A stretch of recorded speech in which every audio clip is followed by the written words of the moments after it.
வணக்கம் நண்பர்களே. இன்றைக்கான அறிவோம் ஆன்மீகம். இறைவனுக்கு படைக்கும் நெய்வேத்தியம் இறைவனால் ஏற்றுக்கொள்ளப்படுகிறதா? எப்படி? பக்தர்கள் படைக்கும் நெய்வேத்தியத்தை இறைவன் எப்படி சாப்பிடுகிறார் என்பதை ஒரு சிறிய கதையின் மூலம் காண்போம். கடவுளை வழிபடுறதுல நெய்வேத்தியம் என்னும் படையலுக்கு முக்கிய பங்கு உண்டு. கடவுளை வழிபடும்போது அவரவர் வசதிகளுக்கேற்ப நெய்வேத்தியம் செய்து கடவுள் முன்பு வைத்து வழிபாடு செய்து பின்புதான் அதை சாப்பிடுகிறார்கள்.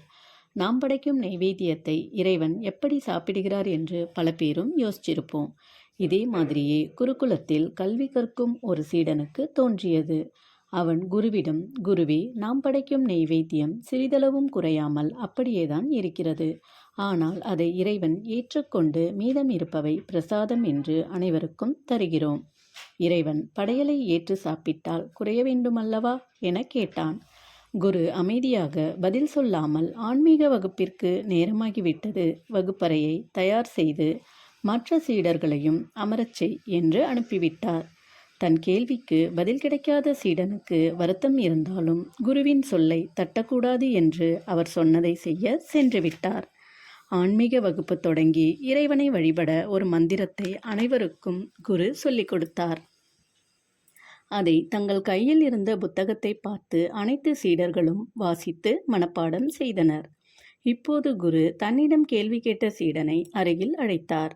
மந்திரத்தை மனப்பாடம் செய்து விட்டாயா, மனதில் ஏற்றுக்கொண்டாயா என கேட்டார். அதற்கு பதிலளித்த சீடன், முழுமையாக என் மனதில் ஏற்றுக்கொண்டேன் என்றான். எங்கே மந்திரத்தை சொல் என்று குரு கேட்க, சீடன் கண்களை மூடி கணீர் குரலில் அந்த மந்திரத்தை கூறினான். குரு சிரித்துக்கொண்டே, நீ மந்திரத்தை சரியாக மனதில் நிறுத்தியதாக தெரியவில்லையே என்றார். உடனே பதறிய சீடன் புத்தகத்தை காண்பித்து, சரியாகத்தானே நான் உள்வாங்கி கூறினேன் என்றான்.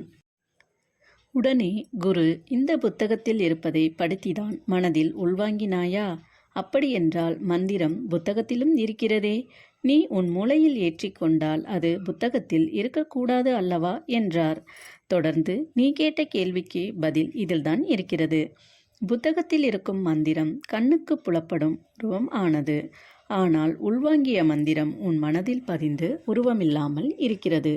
அதுபோலவே இறைவனுக்கு படைக்கப்படும் நெய்வேத்தியம் கண்ணுக்கு புலப்படும் வடிவமாக இருந்தாலும் அதை இறைவன் சூட்சும வடிவில் உட்கொள்கிறான்.